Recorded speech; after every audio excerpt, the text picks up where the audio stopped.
gaganda, ang dami oh. Dito lang po ito sa course ko. At saka ang tataba niya. Ang lulusog oh. Wow.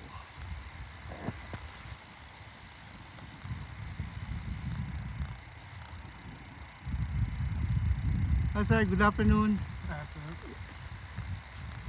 Ito yung bahay ng aking kaibigan. Pero ang gaganda oh. Katuwa. Tataba oh. Ang lusog.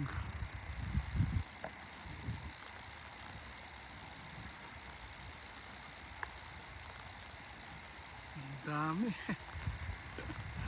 Kaya may bakod dyan eh. Yan ang kanilang bahay. Ito lang dito sa course ko. Ganda. Iniwanan ko nga yung ano ko para nung kapag video dito. Katuwa.